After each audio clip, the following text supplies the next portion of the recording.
Well, good evening. Welcome to Yada Yahowah Radio. I'm here with Kirk this evening.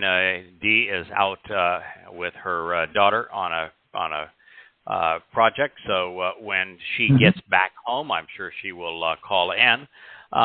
We're not going to do any news tonight, but we are going to talk about about Pesach, which is either upcoming in a few days or is a month away, depending on your choices.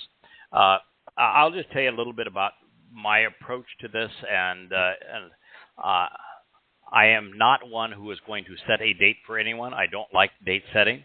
All I will do is tell you what my thinking typically is.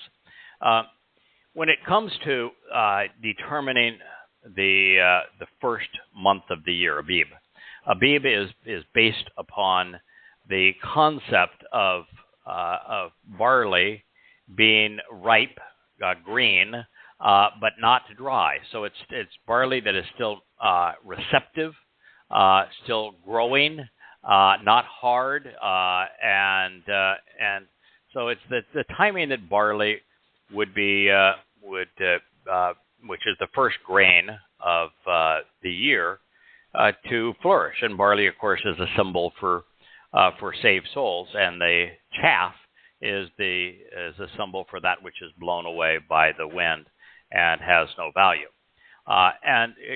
Barley as a grain is like the other two metaphors that Yahweh uses heteroculturally, which are grapes, which have to be crushed to create wine or juice, but crushed in particular for wine, and also olives, which must be crushed to create olive oil. Grain must be crushed to create and to bake into bread. So all three of the metaphors he chooses have an element of being crushed. And you might say, why is that? And the reason that is that that's the only way we grow. We had a long talk last week, and it might have even been 2 weeks ago, but I spoke of Dowd's family and how he had such tremendous pain associated with a fractured family, and even had to endure a coup against him by his eldest son. And what I shared was that this is one of the things that helped Dowd develop a strong sense of character, where he was always responsible when it came to defending Israel, and always responsible when it came to properly loving and respecting Yahweh. When I went so far as to say that I thought that this Mizmowr had something to do with Dowd doing something that most people think would just be impossible. That with all that Absalom did, and with Joab's speech to Dowd, that Dowd couldn't possibly continue to have positive feelings for the son that led this coup against him and was so manipulative. But I just want to reemphasize what I see as likely. Doesn't mean you need to agree. This is not a salvation issue here. This is just me sharing with you what I perceive about this man that I've come to know and respect and love and to study. I think Dowd represents Israel. I think he is Israel. Just as Dowd is the exemplar of the covenant, which is all the good that God seeks in us. This idea of enjoying, raising, and nurturing, and loving, and sharing a life with sons and daughters as a father. So he is the exemplar of that covenant of God choosing to have a son. He is my son, I am his father, Yahweh says very boldly and distinctly. And so Dowd, we know, represents the covenant. He is the exemplar of the covenant. But I also think that Dowd is the exemplar of Yisrael. And, when it comes to Yahweh, there are the big two. It's Dowd and Moshe. Okay? There's a lot of other people that work with Yahweh and serve Yahweh, and the next most important would be Abraham. But Abraham is not in the league. I mean, he is not even in the same zip code. of Moshe and Dowd. No. And so if you look at Moshe, he cannot be said that he represents Israel because he was never contentious. He was never embittered. He was never anything other than always upright, always doing the right thing for the right reason. That guy was as solid as a rock. Dowd was up and down. He was cerebral. He was also emotional. He had his good days. He had his bad days. And so Dowd is very much a symbol of Israel. And there are times where Yahweh loved Israel, and there's times where he said, oh, my God, I need a timeout. I'm either going to give them a timeout or I need a timeout, but we're going to have some separation time. And some of the choices that he made are as bad as Israel in the waters of Meribah. Now, he never did get to the horribleness of the golden calf, for example, which Aaron did. But he made a lot of choices that make him the exemplar of what it means to be Israel. So Dowd is looking at his relationship with Yahweh and say, with Yahweh, I am Yisrael. And so I have done a lot of things to disappoint my father, and yet my father has not given up on me. My father is still willing to make the ultimate sacrifice to reconcile our relationship. No matter all of the things that I have done that are wrong as Israel, God is still trying to reconcile that relationship and is going to reconcile it. So now if you put Absalom and as Israel and Dowd as Yahweh, I think that is very much how Dowd looks at his son Absalom, is that he represents Israel and as Dowd is the father, just as Dowd represents Israel and his relationship with Yahweh.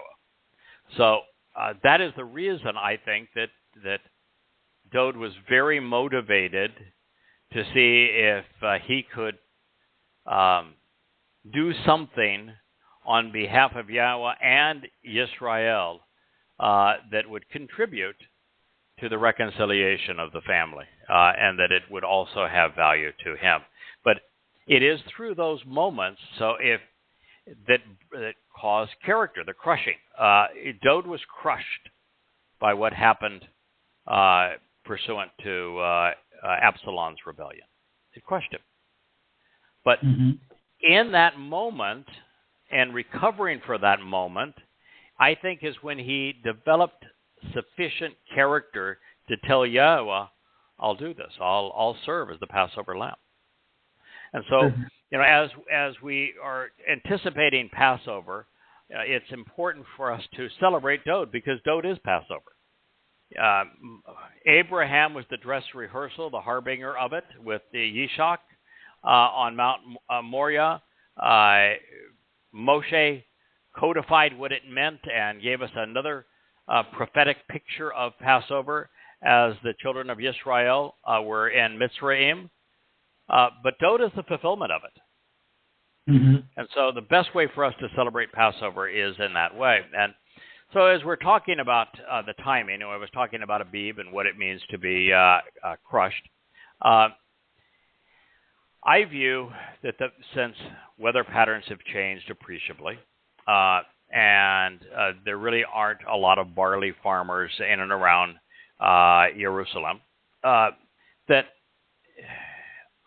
the easiest way for us now in a non-agrarian culture and not around the various barley plots around Israel is I just look at the vernal equinox because that's the time that the barley would become Abib, and I look at the renewing light on the moon that is closest to the vernal equinox, and this year that would have set Pesach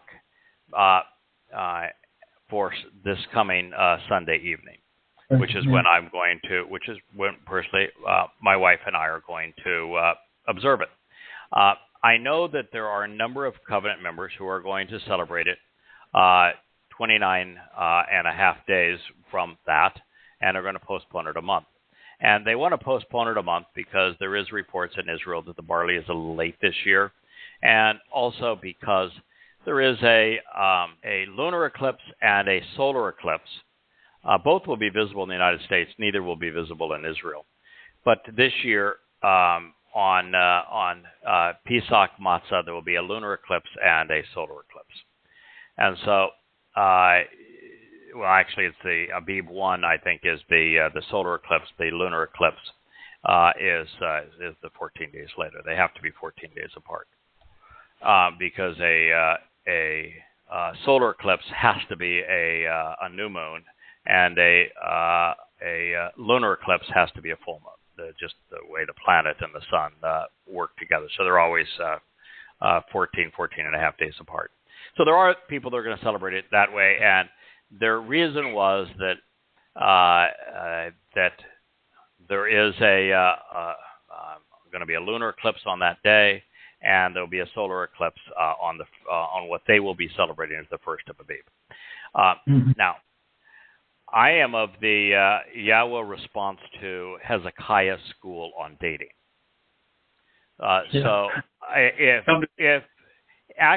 I'm in a situation where I really can't, there's just circumstances that make it difficult to celebrate Pesach at the time that I think is the best time, and that it's going to be a more enjoyable celebration, and it's still possible to justify it at a different day, one day or another, or even sometimes, this was a whole month for some people.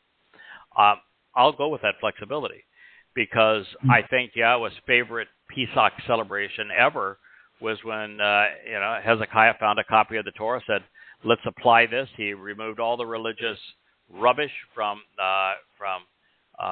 Yehuda and invited the people. Had to re-equip and re-educate the Cohen, the Lowy Cohen, to be able to celebrate it properly. And he went to Yahowah and said, I'm doing my best, but we're not going to be ready in time.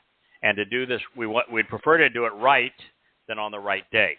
So I'd like a 2-week extension so we can get our act together. Is that okay with you? And Yahowah made it very clear, absolutely. So Yahowah's of the view that the date we celebrate it, well, I'm not going to say it's unimportant, but it's less important than celebrating it correctly. Yes. So, I'm not.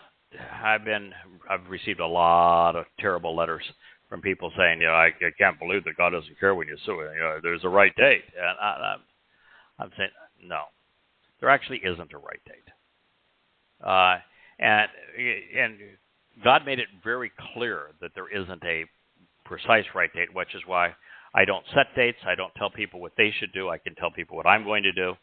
But, for example, we do not know if the standard is observational or astronomical or should it be calculated.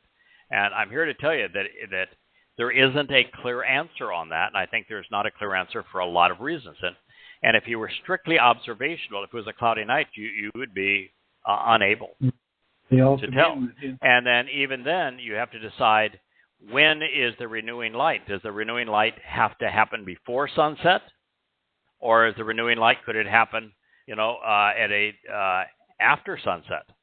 And you just can't see it, but it still happens before midnight. I'm of the view it has to happen before sunset. Otherwise, on the Hebrew calendar, it would be the next day. If it happens after sunset, it's the next day. If it happens before sunset, so I'm always looking at the time of sunset and the renewable light on the moon's surface before sunset. Otherwise, it is the next day. From a Hebrew perspective, it wouldn't be the next day from a astronomical perspective, because 12:01 would be the next day. And there could be 6 hours difference between those two, and if you're looking for tiny slivers, that's enough to make that difference. The second thing is that I'm just not a censor. If the amount of renewed light on the moon's surface is less than 1% prior to sunset, and we have calculations for this now, if it's less than 1%, I use the next day. Now, that's just my, I've read everything that can be read. I've put it through my own little personal calculator. That's what I do, and on that basis, I'm going to celebrate Pesach on Sunday evening. So anyway, your choices are your choices. Those are my thoughts and why I've chosen the time that I have. There is, as I say, enthusiasm for the next full moon, and part of that is not just because of the solar eclipse and the lunar eclipse, but also because there appears to be an indication that the time of Jacob's trouble is actually a full decade long. And if you look at what happened on October 7th, 2023, and the fact that it is exactly to the date, the timing of Sukkah and 2033, when this all is cleaned up and we start anew, that's pretty compelling for its 10 years to the date. And so there, rather than saying that the tribulation, when it's really not a tribulation, it's the time of Jacob's trouble, time of Israel's being constrained and harmed in this way, that our view, that you can make a case that it's going to be that it's a 10-year period, and that we're already into this period. And I kind of like that idea. I think we're already in the time of Jacob's trouble. I can't imagine how it could be any other way when countries like Canada and Ireland and Spain are putting through referendums condemning Israel. The United States is advocating regime change in Israel. I mean, can you imagine the President of the United States telling England that we don't like your prime minister, you need to hold new elections? And then after the abuse of Hamas, where the most egregious attack on a sovereign people in the last 50 years for sure, and yet the nation that's defending itself, we had the audacity to say, you need to hold new elections. We don't like your elected officials because they're not capitulating and doing it our way, which would cause you, by the way, to cease to be a country. Yeah, so it's hard not to view this as the time of Jacob's troubles has begun. Now, that being the case, I'm doing the best I can, but I feel like I have failed Israel. I'm doing the best I can to resolve that. Well, when I wrote Prophet of Doom, it was my third book of 33, I think.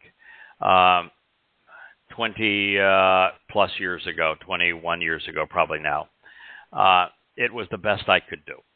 And it probably is still my most read book worldwide. But the best I could do was not very good.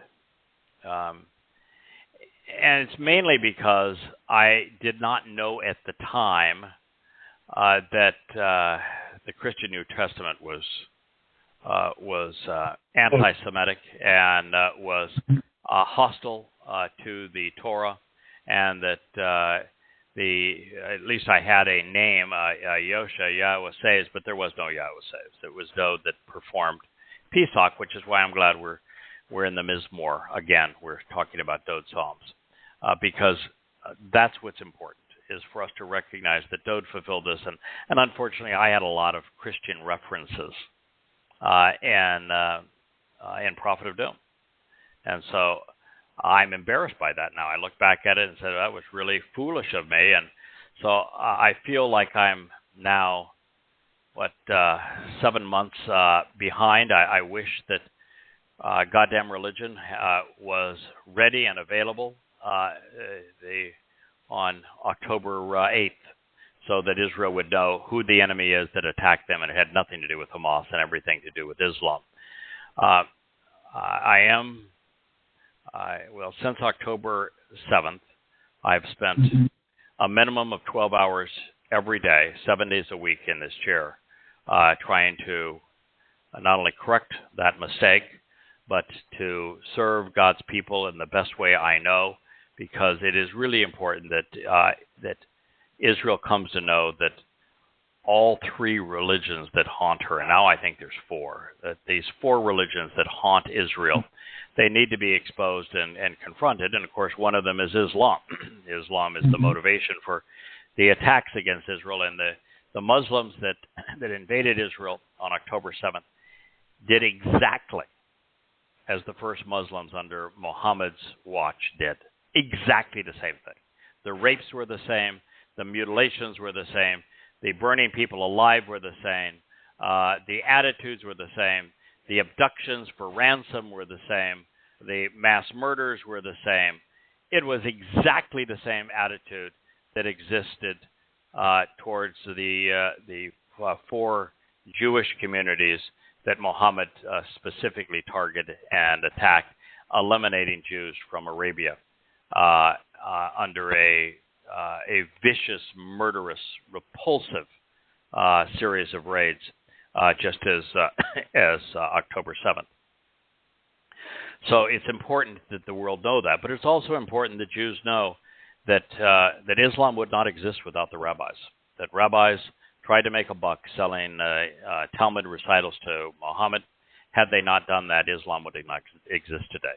Had he not done that and then laughed at him and mocked him when he twisted the stories to suit his agenda, then there would not have been the genocide of Jews in Arabia, nor would the Quran be so anti-Semitic. So rabbis created this mess. They aided and abetted Muhammad, and in so doing, they made Islam exceedingly anti-Semitic and brought the religion down on their own people. And the rabbis are claiming that they have this special relationship with God, when I'm going to tell you, God hates them. The Haredim are disgusting to God. There will not be a single Haredim in Haredi in Shamaim. None. So Judaism is as offensive to God, and probably more so even than Islam or Christianity. So that's the reason the book has been renamed Goddamn Religion, because God is exceedingly hostile to. And I've written 4 books on exposing and condemning the Christian New Testament. They are currently called Questioning Paul. In the rewrite, they will be called Twistianity. And that is my next project. And then I have rebuked Rabbinic Judaism and a number of tomes, but particularly the Babel series, which is an expose on the 2 books that were written in Babylon, and that Judaism just loves. But the fact of the matter is, they're really very satanic in their tone, and of course, with Islam, now Goddamn Religion will be between 3,000 and 4,000 pages when it is done. And very fresh literal translations of the Quran, presenting entire surahs. I think there's 77 of the surahs now that have been presented in their entirety, with commentary on every single one of them, pointing out why they're wrong. So it's a comprehensive effort. I finished Goddamn Religion Volume 3. It's like the first 2 volumes. It's also 825 pages. So my page length is the maximum number of pages that Amazon can print in a paperback book. And half of it now has been edited by the team. I think the team probably has gone beyond that. I'm looking forward to them sending the edits to me, and so I can enter them in the last half of Goddamn Religion Volume 3, which is Terrorists Good Muslims Kill, and we'll post it. And as soon as Volume 4 is available, I'm going to do everything I can to promote it and get copies of this book so they're available to read in Israel. So that's where we are on that project, and it is something that is deeply important to me. I feel very, very bad that I'm so many months behind, that I wish I'd had this done and ready for Israel, but I don't, and I didn't, and I'm rowing as fast as I can. So we'll get it to you as soon as we can. So that's my review of where we are and what Pesach is. We're going to jump back into the third Mizmowr with Dowd, because Dowd is Pesach. So the statement, the verse, if you will, that we ended last week's program on is Mizmowr, lyrics to be sung, Psalm 3:5, and it reads, "I relaxed and fell asleep. I will awaken, revived and productive, because Yahweh sustains and supports me." I'm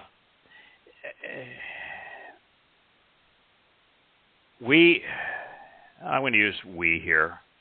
It no longer includes me in this we, but I did until a year or so ago. We read things that Dowd said in his psalm, and we read right through them and don't think about, what does this really mean?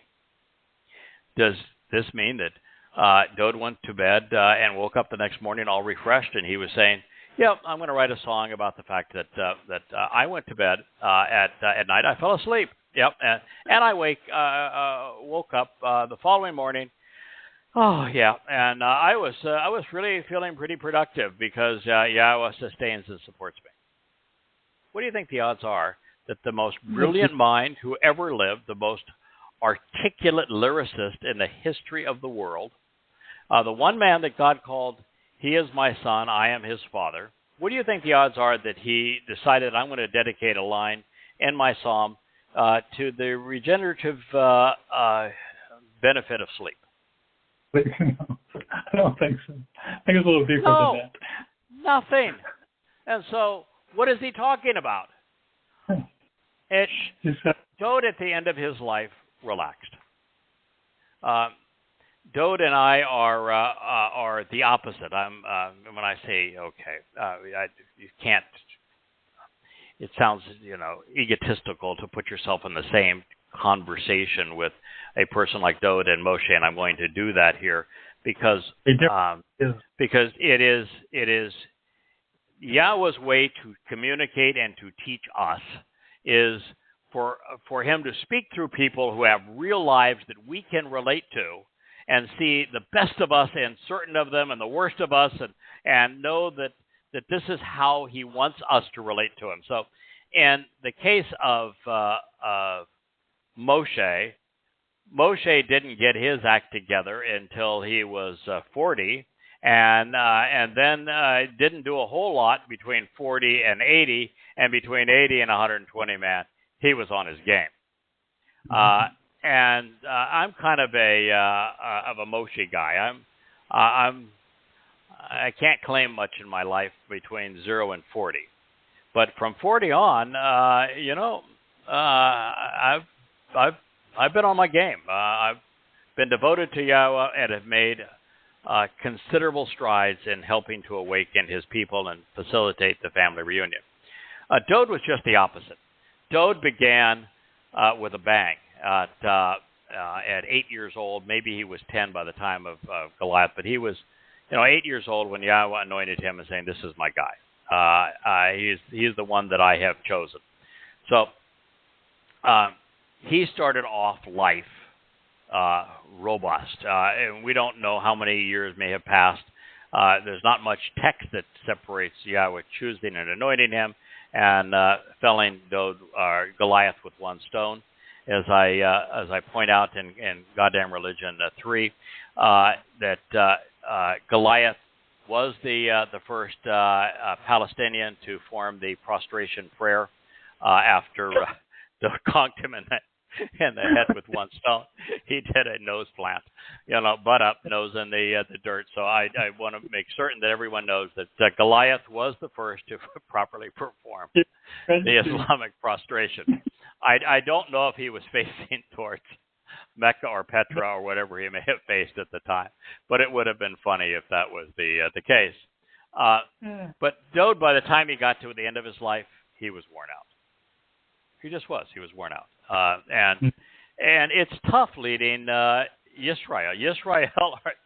I'm sorry, I love God's people. I understand why God loves his people. I'm devoting my life to the family reunion between Yahweh and Yisrael. But let's not kid ourselves. Israelis are tough. As I say, read the Torah if you don't think Israelis are tough. and irascible people, or read what how difficult Dowd's life was. So Dowd was worn out. So that's when he's saying, finally I relaxed. I reclined, I stretched out, I needed a rest. I had done what I could do, and I fell asleep means that was the end. He's telling you about the end of his mortal life, the first of three. He has three. Yeah. Well, he has 3 lives, and he says, "I'm going to awaken, revived, and productive. I am going to pass through the summer and the heat of the moment, and I will be roused, feeling alive, refreshed, taking action, and bearing fruit," because his soul was placed in a physical body. Probably 33 years, I would guess, prior to him fulfilling Pesach in 33 CE. So that's what he's talking about. He came back supported by Yahweh, sustained by Yahweh, to fulfill Pesach after he fell asleep just prior to, I think, 4 years prior to year 3000 Yah, which would be 968 BCE. So 972 BCE, Dowd ended his first mortal life. He was back again, roused, supported by Yahweh to fulfill Pesach in year 4000 Yah, 33 CE, and in year 6000 Yah, he's coming back to fulfill Kippurim and Sukkah for the ultimate family reunion. So that's how I read Mizmowr Psalm 3:5. Now, moving on to new material, when he returns. This is Mizmowr, lyric to be sung, Psalm 3:6. It says, "I will not revere nor fear the great multitude of people who from all around have set themselves against me." Now, that has only happened twice. Well, it has happened once. It will happen once more. Dowd was not besieged by a great multitude of people in the time that he was king of Israel. He just wasn't. Even in the revolt, most of Israel stayed loyal to Dowd. The revolt was very easy to suppress. So he's not talking about that. Dowd had the world turn against him because of Islam and Christianity. When he fulfilled, and even Judaism, when he fulfilled Pesach in 33 CE, he made the ultimate sacrifice on behalf of Israel and the covenant, and his own people, through Judaism, favored a false Messiah, Bar Kokhba, which is where we get the star. The Israel star is from Bar Kokhba. His name means son of a star. His own people turned against him in Judaism. They denied that he's the Son of God, even though God says so. They deny he's the Messiah, even though that God said so. They are awaiting another Messiah, even though the one that's returning is Dowd. And not a single religious Jew gives Dowd any credit for fulfilling Pesach. Of course, then Christianity created the most popular religion in the history of the world by stealing every one of Dowd's titles and accolades and prophecies and affording them to a misnomer and a myth. The Christian Ius Christus, who became Jesus Christ, is a myth that was conceived by stealing everything that was important to be known about Dowd. So now he has those two religions against him. And then you come up with Islam, which turns Dowd into a Muslim, and that turns the Quran into, or the Torah into a mini Quran, and Muhammad is trying to play the role of Messiah. And so you've got all 2 billion Muslims now against him. So he's looking at this and saying, I made the ultimate sacrifice, and yet virtually everyone turned against me. Now, you could also project this into his third coming on October 2nd, 6:22 p.m., sunsetting in Jerusalem, year 6000 Yah, which is 2033. And the overwhelming preponderance of the world will be against him. I'm hoping on that day there will be 70 or 77,000 Yisraelites in Yehudim that will be in Jerusalem looking up and anticipating Dowd's return with Yahowah. But, that's a planet that has 8 billion people. So those are pretty long odds, and that'd be a great multiple people who, from all around, who will set themselves up against him, and he will triumph over them. So as a consequence of Dowd fulfilling Chag Matzah, and understand if you are a Yisraelite and you don't even have any concept of what Chag Matzah is, you think Matzah is a cracker that doesn't have any yeast in it. Chag Matzah is the single most important feast in our lives. Chag Matzah is the first day of Chag Matzah is Pesach, and rabbis have butchered this whole thing, where they make matzah an ingredient in the celebration of Pesach, but they've turned Pesach into a 7-day celebration. That's not correct at all. Chag Matzah is a 7-day celebration, and it includes Pesach, Matzah, and Bikurim. And Matzah is the most important of the 3 days. Pesach gives us an extension of life. Matzah is the day that we are perfected by having the yeast, this fungus, removed from us, and the fungus is religion and politics, so that we appear perfect in God's eyes because it was taken by Dowd and deposited in Sheol, where it could never be seen again. So Chag Matzah is the important day. Then Bikurim speaks of firstborn children, which is why Yahowah speaks of Dowd being his firstborn.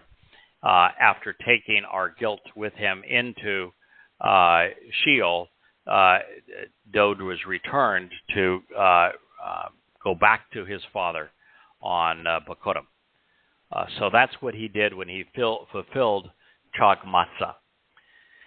But it was the beast of imperial Rome that became the Roman Catholic Church that tormented him on the fulfillment of Pesach, tortured him, and defamed him thereafter as the church. And then during the time of Jacob's troubles, again 2,000 years thereafter, great multitudes the world over will come to take their swipe at the chosen people and perpetrate genocide against them, especially on behalf of the doctrines and faith which are opposed to the united Yisrael and what Dowd represents. By the way, I said that there were 4 factors against Dowd, and I mentioned Judaism being the most harmful to God's people, followed by Christianity and Islam. But the religion today that is so caustic to Israel and to Jews is progressivism. Progressives are the reason that anti-Semitism has become so popular. Why it's become so popular worldwide now to oppose and degrade Israel. Why so many Americans and so many people worldwide are attacking Israel. So all things will come full circle, and with it, they will return to whence they once were. We're going to return to the conditions experienced in the garden, and Dowd's going to return to being our king.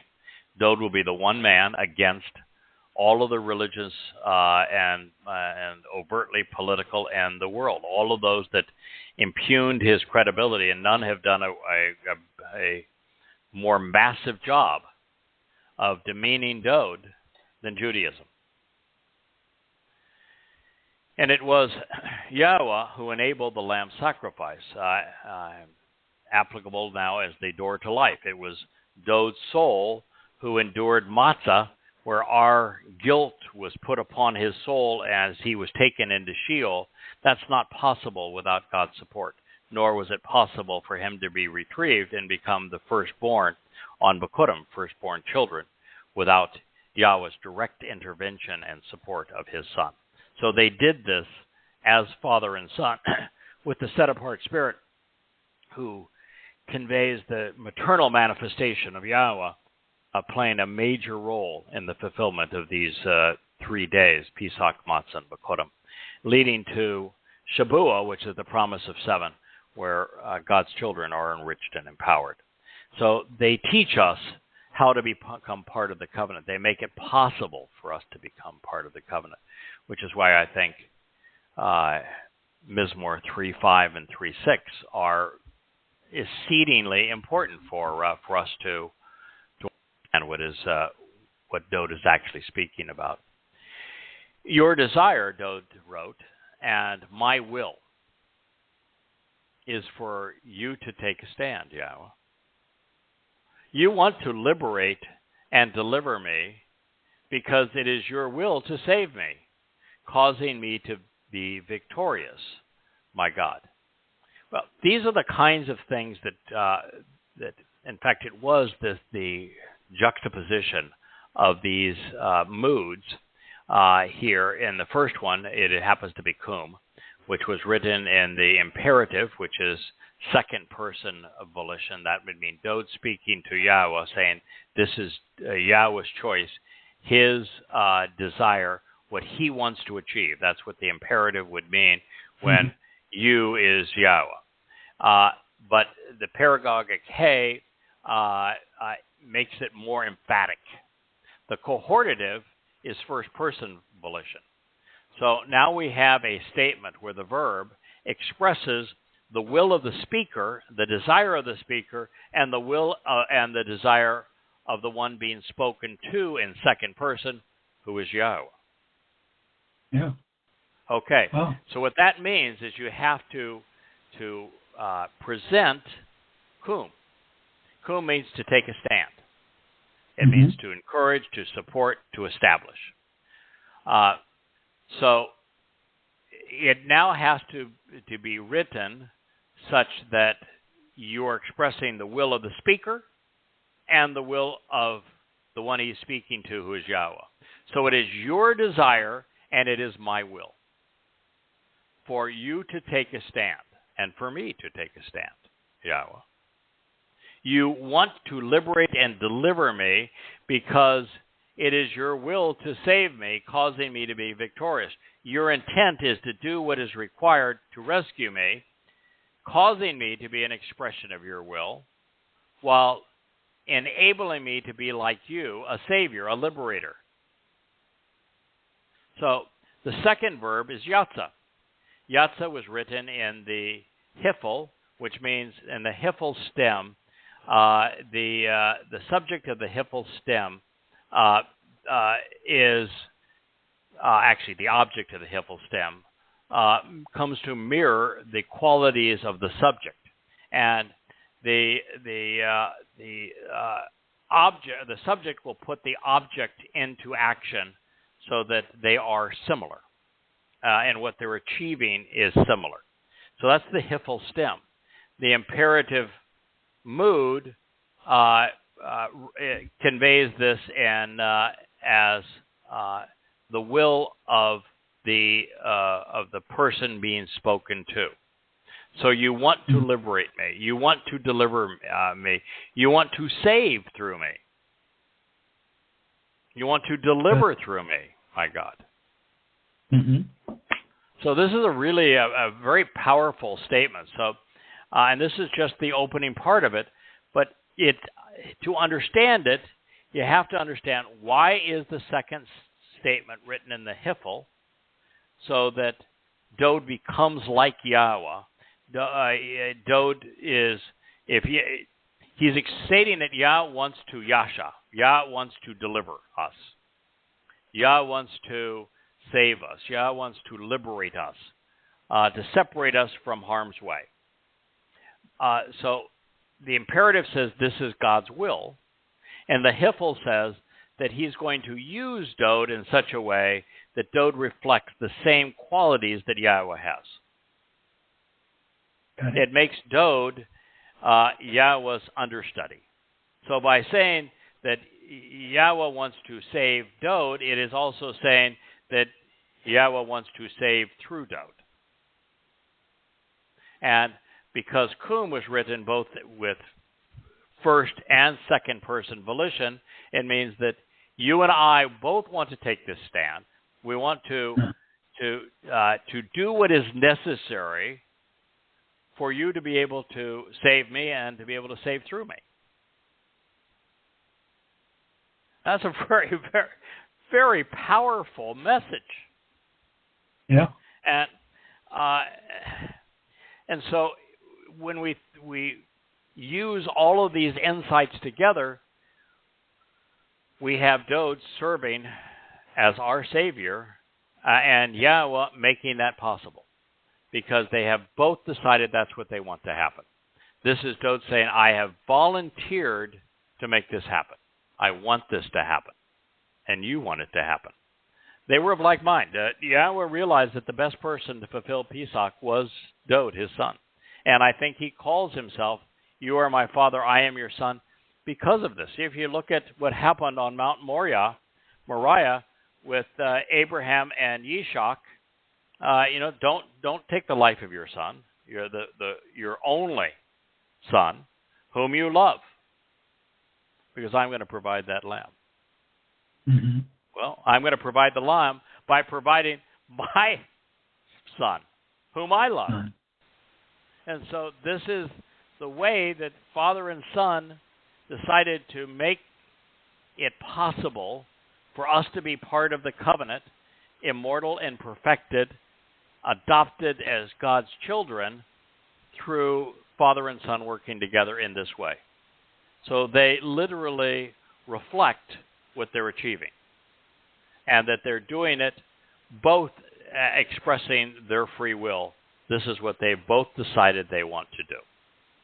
And personally, I take comfort in looking at Dowd and saying, okay, it's one thing to say, I love you, Yahowah. I know this is something that is important for us to do together, and I'm on board with this. And another to recognize, which he did, the kind of suffering that he's going to have to endure. And it's far worse than being tortured by the Romans. It's far worse than being sent to Sheol. And you can't say, all right, what could be worse than going to hell? And going to hell covered in all of our guilt. Well, what's worse is what he just reported. Not only did he make this benevolent sacrifice as a gift for his people turned against him. His people rejected what he had done. His people promoted, the father of Judaism promoted a false Messiah instead of him. So the worst thing is, I have chosen to love and support my people and to save my people, and yet my people rejected me. So this is a big deal.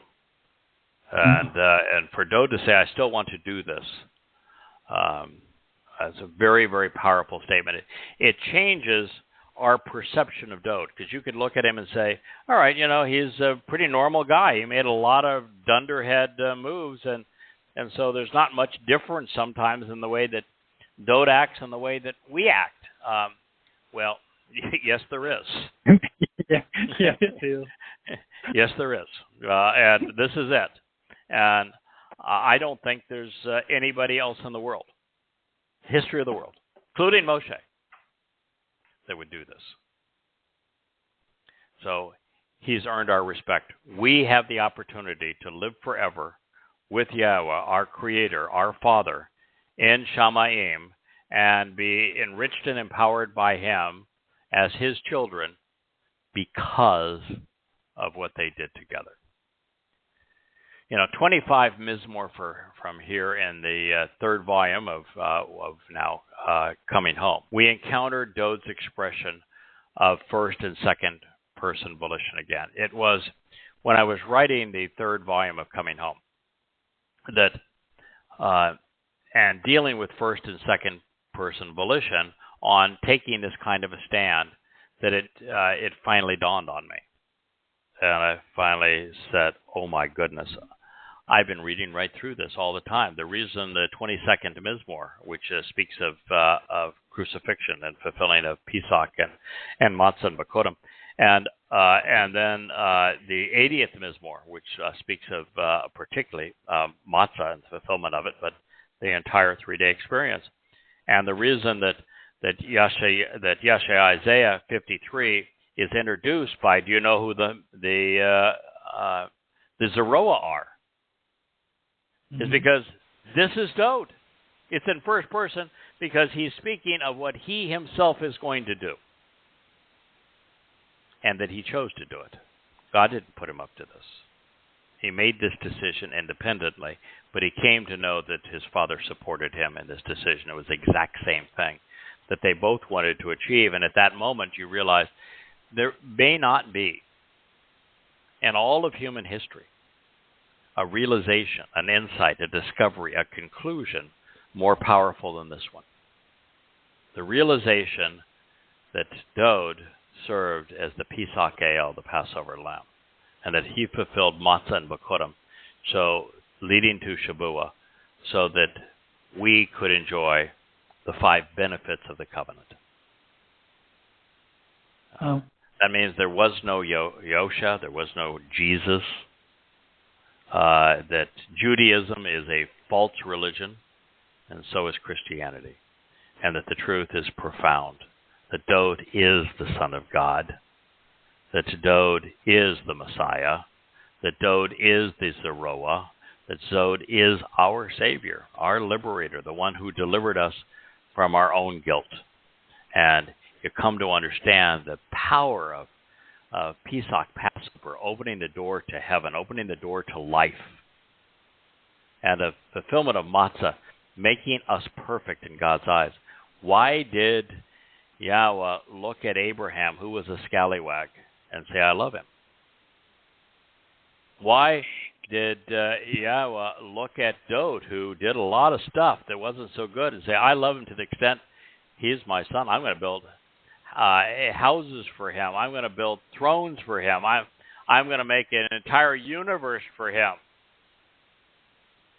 I'm going to even call him my beloved. I'm going to tell the world, you can choose people based upon the characteristics that appeal to you.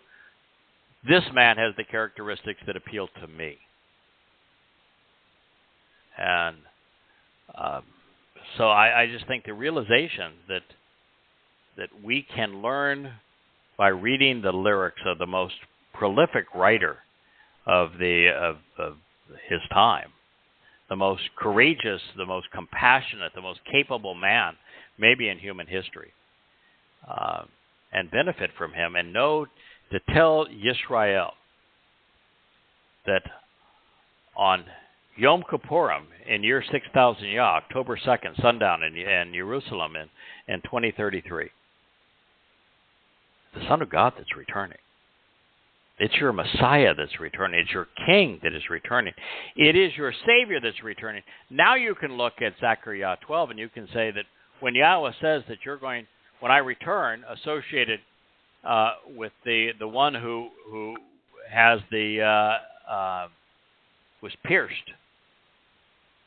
with the piercing of crucifixion, and you're going to lament and wail for him as you would wail for a firstborn son, the realization that God chose and that Dowd chose to do this for us, and we're celebrating the family reunion because this is what they both wanted to do for us. How profound this is for Yisrael and the remnant of Yisrael, because it means they can reject Judaism, they can reject Christianity, they can oppose Islam, they can tell the progressives, you're clueless, and they can return to Yahweh by name and know their Savior and know their King and know their Messiah and know what Yahweh is offering to us by what they did together. It's just the most important realization, conclusion, insight in the history of humankind. And 23 years ago on Towrah, Yahweh said, we're going to embark. We're going to do some things that are extraordinary. I want you to do this with me, and I want you to begin by exposing and condemning Islam, and we'll go from there. And look where we are now. 23 years later in this marvelous gift where, Yahweh in Yeshaya 11 speaks specifically of how he's going to make this possible for Israel to know this. And so it's why I want to finish Goddamn Religion, so that Israel now has everything you need. I do think that it's important to rewrite Christianity, which was questioning Paul, to explain again why you, why me, and what Dowd really did before we even get into what Paul corrupted and created in the myth of Christianity. They need to know who their foes are and how their foes rob them of their special place with God, rob them of God's name, rob them of the covenant, rob them of their Messiah, rob them of their Savior. And I want to return those things to Israel and want a sufficient number of Israelites to understand it and join us as we eagerly anticipate Yahweh's return with his Son on Yom Kippurim in year 6000 Yah. So, it all leads to the most sublime of realizations. Dowd wanted to serve as the Pesach Kael, and Yah agreed with his son's decision. And, we're now, this is the third Mizmowr. We began with 1 and 2, and that is the message of 1 and 2. 1, 2, and 3 all convey the same message. Dowd is our Savior. He is the Messiah. He is the Son of God.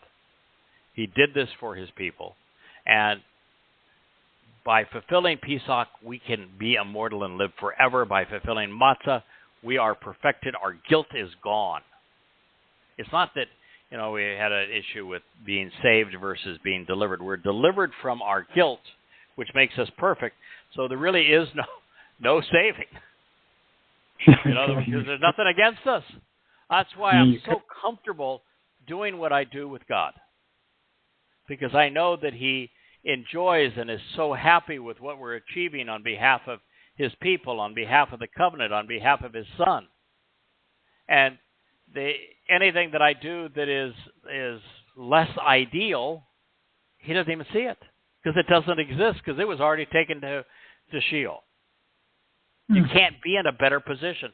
So you can snuggle up to the creator of the universe and feel comfortable. It's the opposite of what Yisrael responded when Yahweh said to Moshe, I'm going to appear before the people, and I'm going to explain to them that I am the creator God of the universe, and that I have chosen you to reveal my Torah, so that they will know that it is me.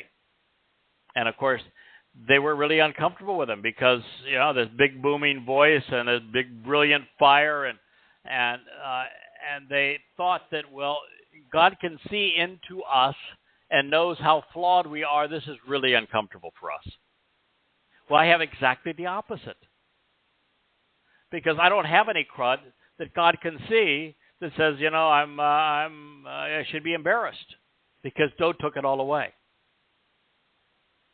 And so the Yada, the Craig, the Choder, that Bashar, that Yahweh sees is doing what he wants. Yeah, and doesn't have any of this other stuff because it was all taken away. Wow. The greatest gift in the world. And this is what Yahweh wants Yisrael to appreciate.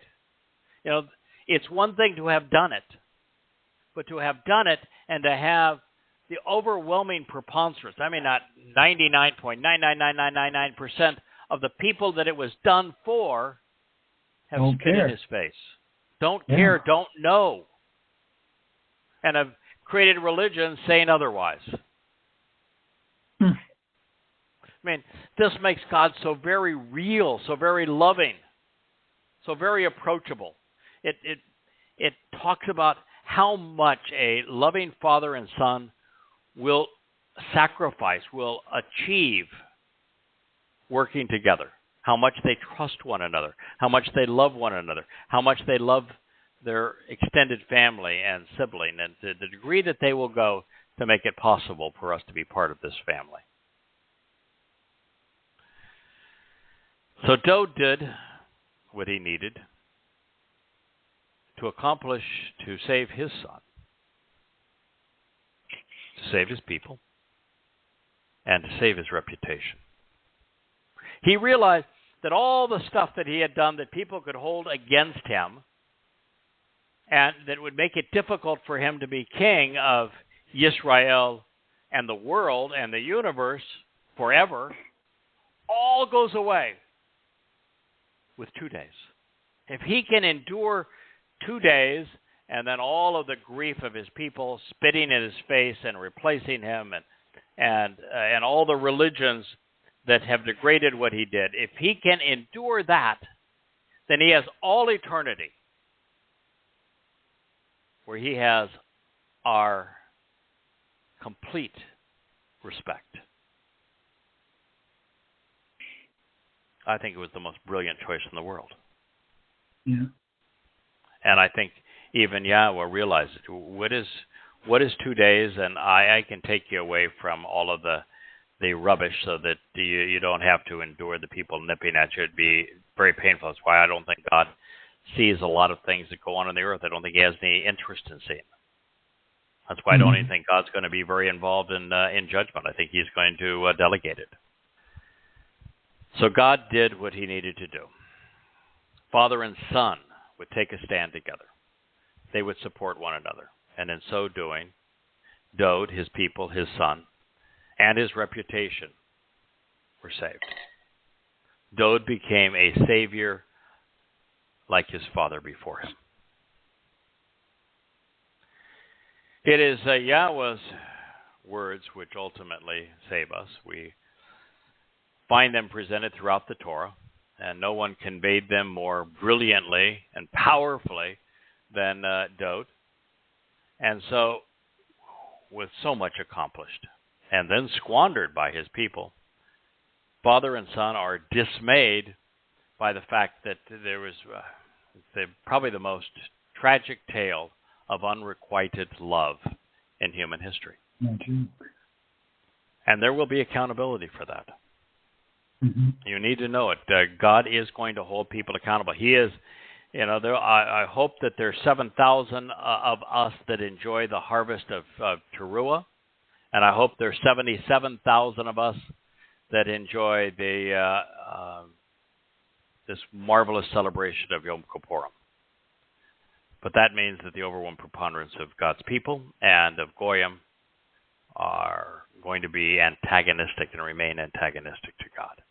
For indeed, you will strike accordingly all of those who are averse and opposed to me, crushing the jawbone and teeth of the unrighteous and unjust. Now, there is no way that Dowd is going to say that if all he's talking about is an uprising in Israel, a coup in Israel. If he's talking about the Philistines or Amalek or Moab, or it's way too big a statement for Dowd to say that Yahweh is going to strike, he's going to nakah, he is going to verbally abuse and cripple, he is going to batter, he's going to afflict, he's going to destroy all of those who are averse and opposed to me, crushing their jawbone and teeth, which means there's no more rhetoric against him. There's no more Christian robbery of Dowd's achievements and titles and accolades, or of the Muslims doing the same thing, or of Judaism's, because they have been so incorrect and immoral. So the only way that sentence makes sense is if Dowd and Yahweh working together made the means to be part of the covenant, fulfilled that means together on Pesach, Matzah, and Bikurim, leading to Shabbat. Because if you are opposed to what father and son did together to fulfill the first 4 mikre and you're 4,000 Yah, then you've got nothing. Then you are a foe. If you're Judaism and you're waiting for an unknown Messiah from a God whose name you won't even speak, don't understand the purpose of the covenant, don't understand or even celebrate most of the mikre, that you wrote your own Torah, you call it a Talmud, and you'll even steal the name Torah to describe your Talmud, then you're unjust. God's opposed to you. Your time is over. You're going to be muted. You're going to be destroyed. Because the only way home, the only way to perfection, the only way into God's family, the only way into Shamayim is to respect what Dowd and Yahweh did for us by fulfilling Pesach, Matzah, and Bakodim. And also what Dowd and Yahweh are doing for us to fulfill Yom Kippurim, to finally reconcile forever the relationship between a remnant of Yisrael and Yahweh. That takes place on Kippurim, when God comes back with Dowd to cleanse the world, return it back into the conditions experienced in Eden. So there will be battles to be fought which require Yahweh to defend his son and his people from foreign accusations and invasions, saving them from those who are in opposition to them. And since Dowd is Yahweh's beloved son, God's chosen king, his appointed and anointed Messiah, his extended branch, a prophet extraordinaire, even the sacrificial lamb, those who speak out against him will be crushed. God will shatter the orifice from which their troubling and vexing diatribes have emerged and have been spewed forth over the long march of time. I'm celebrating a wonderful time with my brother-in-law and sister-in-law from my previous marriage. And they remain wonderful people. They're here with me. And it was a number of years ago that my sister-in-law wrote my ex a very long letter that put her in her place because she was hostile to and very condescending of her daughter, who is a wonderful young lady. One of the most beautiful character people that I've really come to know. Such a marvelous personality and character. And so we actually talked about that letter tonight. And I said, the thing that impressed me was how you stood up for your daughter. She will never forget that you protected her, that you went to bat for her, and that now her brother has done the same thing, and her father has done the same thing, and the threat was my ex. And you intervened in a very powerful way. And this is what father and son have done on behalf of their people. They're going after their foes, and Yahweh in particular is the proud Papa Bear, and he is here to celebrate his son and protect his son, and he's proud of his son. He should be proud of his son and what they've achieved together. And if you're opposed to them, you're going to be like my ex when her mother and father wrote that letter. And here are these letters telling practitioners of Judaism, Christianity, and Islam, and progressives that God is siding with his son. And if you're opposed to him when he returns, then it's not going to be a good experience for you. So you've been forewarned. Now, Dowd was far from perfect. He had a very tumultuous life. There were times such as the rape of his daughter. He didn't do it. It was his eldest son that did it. The revenge of killing of his firstborn son by his thirdborn. And his lifelong response to Absalom, where he isn't even likable. His pining over Absalom and not respecting those who put down the rebellion. Dowd's not even likable. When Dowd has given 3 options by Yahweh and he chooses the self-serving one, he's not even likable. But that's not how God sees him. So sending a respected man into harm's way, for example, because he fancied his wife, as Dowd did.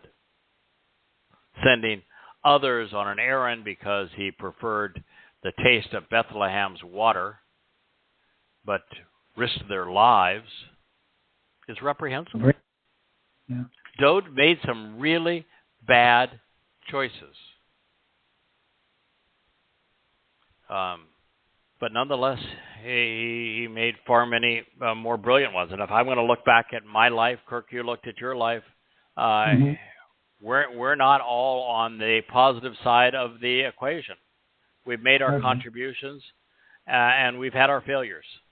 And so it's far more comfortable approaching God knowing that the man he called his son, that he spoke of as his beloved, the man that had the character and the attributes and the personality, really, and the whole courage of the man, the passion of the man that God loved the most is Dowd, even with all of his flaws. That makes it a lot more comfortable. Indeed. For me to sit in this site and do this show and write these books, I'll tell you. Yeah. Okay. And what it does also, it proves that Christianity in Paul was wrong when he says, you make one mistake in the Torah, and you've violated it all, and the Torah therefore condemns you. No, it does exactly the opposite. The Torah perfects the imperfect. Dowd is the perfect example of an imperfect man made perfect because of the Torah. So even in the best among us, even the best among us, had some wrongs to right. And so he did volunteer. And it is these very things, especially when set into the context of his Mizmowr Psalms and his Marshal Proverbs, which make him the perfect for the role he plays in our salvation and our redemption. Dowd is like us. And yet he was declared Sadak, right, vindicated by Yahweh, becoming his Mashach, Melech, his Nabi, his Bakor, firstborn, which should inspire all of us to investigate how this occurred. What was it about Dowd, the beloved, that caused God to see him, even with all of his flaws, differently than the rest of us? What made Dowd God's favorite? Yeah, he was brilliant. Yes, he was articulate. Yes, he was courageous. Yes, he was passionate. Yes, he was dedicated. He was judgmental. This man had characteristics that God loved, and those were some of the most outstanding. He is an enduring symbol of what God wants to see in all of us.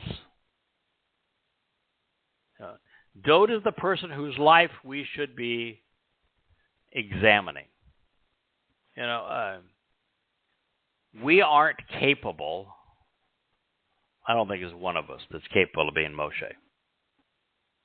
Moshe's resolute character, always doing the right thing for the right reason, even at 80 to 120, having all of this energy to put up with Yisrael. And no matter how many times they reject God, to wallow through all of that and to guide them through all of it and not give up on them, we just don't have it. I mean, there's no one that's going to be a Moshe. But we can be like Dowd. No, we're not going to go slay a dragon, a giant. We're not going to go and fulfill Pesach. We're not going to be the king of Israel. No. But we can be as passionate for God. We can be as articulate for God. We can stand up for God's people. We can emulate the traits and Dowd that are so prevalent. We just can't. All of us can't.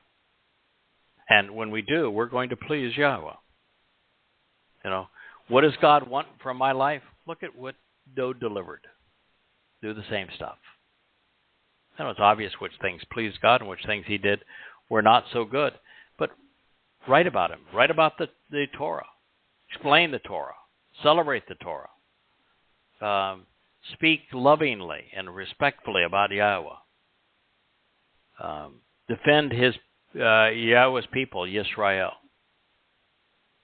Be passionate about it. Be courageous about it. Be steadfast in doing so. These are characteristics that Yahweh saw in Dowd. And to the degree he sees the same thing in any of us, we're going to please him. And that's a really smart thing to do because he just happens to be God. Yeah. I don't think there's anything, there's just nothing that is bad about pleasing God. And if you can be, whatever you can take that made Dowd unique, that caused God to be attracted to this man, and you embody some of that, you strive to reflect some of that in your life, you're going to please God. He's consistent. What he values, he values. What he valued in Dowd, he'll value in you and in me.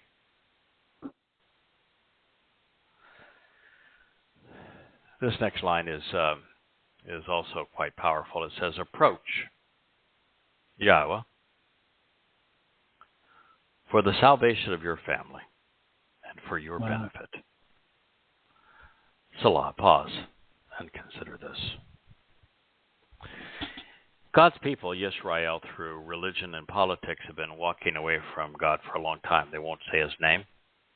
They ignore and have convoluted the whole path to him, which is through the Moed Mikre. They don't understand the conditions or the benefits of the covenant. They don't know what Father and Son accomplished together to make this possible. But this is the second condition of the covenant. Walk to Yahweh. Approach Yahweh for the salvation, Yeshua, of your family, because I'm not a Yehudim. I think I'm from a Yahweh's perspective, I think I'm much Yehudim as anybody could possibly be, and I think I'm as much Yisrael. My DNA says otherwise, but not my mind, my heart, and my soul. And so this is the whole concept of being adopted into the covenant family. And the moment that you're part of the covenant family, that's Yahweh's family. But it's not just Yahweh's family. It's our family. It's my family. So my family is you, Kirk. You're part of my family. We speak a lot on this program of Jackie for the enormous contribution she has in making these books possible, and for the editing team, Mike and Todd and Molly and JK that make it possible for us to get these books out. And for Dee, who's normally part of this program, she's supporting her daughter today for the social media, or my wife and her work with Dee in social media, and of David for making the Yada Yah site so interactive and so important for us, and Kirk, your role in this show. And there are so many others that are working very hard to advance Yahweh's testimony. Mike is one of those that is my fact checker and does so much good work for us. It is our family. You are all part of my family. I'm part of the covenant family. We are all family. And so when it says for your family, the covenant is my family. The covenant is your family. The covenant belongs to Yisrael. It belongs to Yehudim. It belongs to Yahweh. It belongs to Dowd. And it belongs to us who are part of it. When you're born into a family, it's your family. So this can be read in a number of different ways, all that say the same thing. Approach Yahweh for the salvation of your family. Dowd had issues with his family. He had the firstborn son that did a really dastardly thing. It messed up his daughter in a big way. And then he had his third child kill his firstborn son. God saying, even your family can be saved by Yahweh if you approach him. And he's also saying that the covenant family that he and his father made possible is saved by Yahweh. And so it's Yisrael, it's the covenant, it's our own families. I think to a significant extent that a child who is either handicapped in some way or is underage, they benefit from the commitment of their parents to be part of the covenant. When we live in it, as an example, I had two sons. One of my two sons has embraced the covenant because of the lifelong commitment that I have to it. And so we can save members of our own family by approaching Yahweh. The best example I know of this is Jackie. The second best is probably Dee. To see how many people are part of their families who have come to know Yahweh. Amazing. Because of their commitment to Yahweh. And the quality of that commitment and the way they manifest that commitment. And it is it's a really a marvelous thing to see. When you and Sylvia came together, she came to know Yahweh because of your commitment to him. She saw him in your life. I'm sure. And so when we approach Yahweh, there is a benefit to our extended family, even if you're in the situation where your family is the covenant family. And it's for our own benefit as well. So he made it possible. We have Dowd to thank. Well, of course, Yahweh too, for providing access to Yahweh. But Yahweh's a credit giver. Yeah. Yahweh does not, God's not insecure. He has no problem with us saying, his son saved us. Okay, so Yahweh did all the heavy lifting. Yahweh's fine with us saying that his son saved us. He knows how it's possible, and he loves his son, and he wants his son to be acknowledged and appreciated for what he did. Mm-hmm. So together they made it possible, and we have them to thank for the access to God, for the openness of the opportunity for us to be part of the covenant. He opened the door and perfected our souls by removing our guilt. It's a marvelous thing. This is what Pesach and Matzah and Bikurim, this celebration of Chag Matzah, all represents. It is that simple. It is that beneficial. Yisrael, listen to him and come home. Yehuda, celebrate the return of your king. So here are the lyrics of the third Mizmowr. We'll share these. We have 4 minutes left in our program this evening, but this would be a great review. So I'm going to just walk you through the lyrics of the third Mizmowr once again. It's a Mizmowr, which means it's a song. The lyrics of Dowd, who is the beloved. Dowd is David for those who think there's a V in Hebrew. And it's written as Dowd, which is the Hebrew word for beloved. And all of the texts that were ascribed within proximity of his marvelous life. So I prefer Dowd because that is the most common spelling of his name. And it just means beloved. So a Mizmowr song of Dowd, the beloved, upon his fleeing from the presence of Absalom, reconciling father is what that means, which tells you exactly what his father was trying to do, his son. That's the dedication to the third Mizmowr, even though we don't see it in the Dead Sea Scrolls.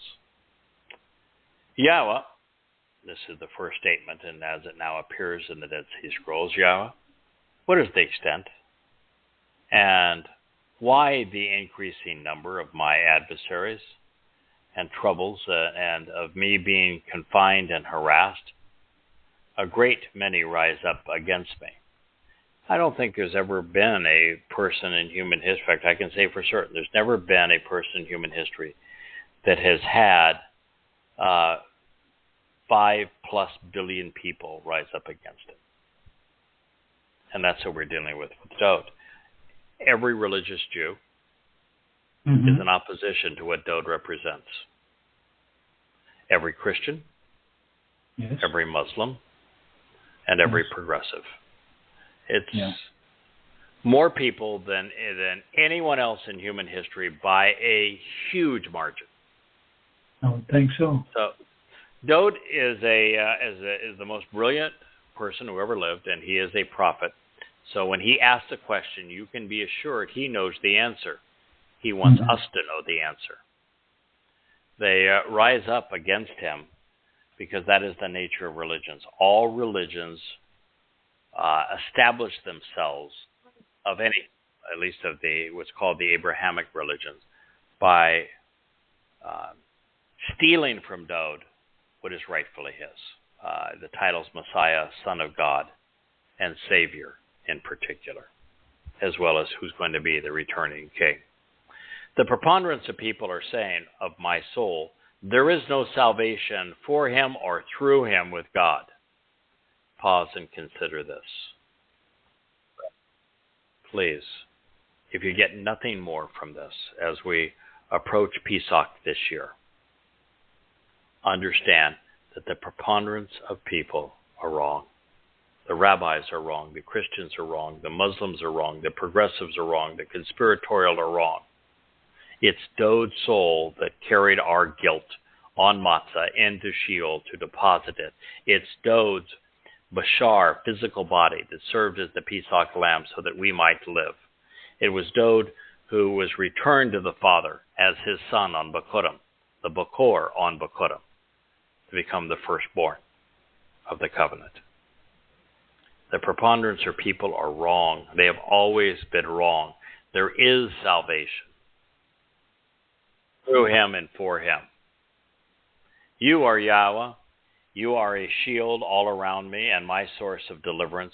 We're now, by the way, no longer broadcasting. We are recording, and we're going to finish our review of the Mizmowr, and we'll call it an evening on this beautiful celebration of the final Shabbat before Pesach. The preponderance of people are saying, of my soul, there is no salvation for him and through him with God.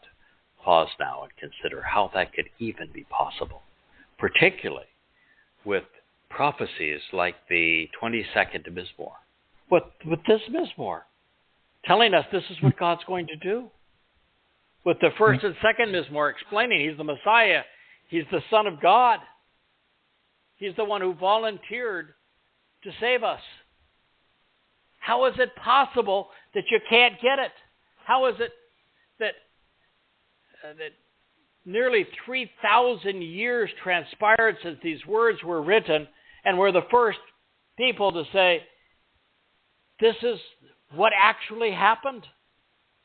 Blows me away. To come to have an appreciation of Yahweh's name, of what the 7 Moed Mikre represent in our lives, when they were fulfilled, when the last of them will be fulfilled, how they play against and with the conditions and the benefits of the covenant. Dowd's role with Yahweh and making this happen. You, Yahweh, are a shield all around me, and you're my source of deliverance, my manifestation of power and attribution of status, the one raising my head first and foremost from the beginning. Yes, Yahweh did something extraordinary with Dowd. The most extraordinary, things in all of universal history. And Dowd does have Yahweh to thank for being the one who is first and foremost. But Yahweh doesn't work alone.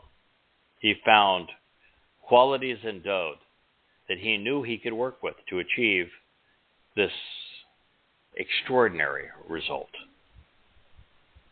I commuted audibly, calling out to and summoning Yahweh, and he answered me from his set-apart mountain. Pause and consider this. It's where all of this was and will be fulfilled. Mount Moriah, where the dress rehearsal for Pesach took place with Abraham 4,000 years ago in Yishak, where it was fulfilled 2,000 years ago with Yahweh and Dowd, and where Yahweh and Dowd will return 2,000 years from that date to fulfill Yom Kippurim, the Day of Reconciliations. I relaxed and I fell asleep, and I will awaken revived and productive because Yahweh sustains and supports me. You can look at this as a fulfilled prophecy in your 4,000 Yah with the fulfillment of Chag Matzah, or you can look at this as a future prophecy that is completely fulfilled upon Dowd's return with Yahweh on Yom Kippurim, less than 10 years from now. I will not revere nor fear or even respect the great multitude of people who from all around have set themselves up against me. Bad choice. Yeah. Your desire and my will is for you to take a stand because it is my choice and your decision to encourage, support, and establish Yahweh. You want to liberate and deliver me because your will is to save me, causing me to be victorious, becoming a savior like yourself, my God. For indeed, you will strike accordingly all of those who are averse and opposed to me, crushing the jawbone and teeth of the unrighteous and unjust who mislead. Approach Yahweh for the salvation of your family and for your benefit. Pause and consider what this means.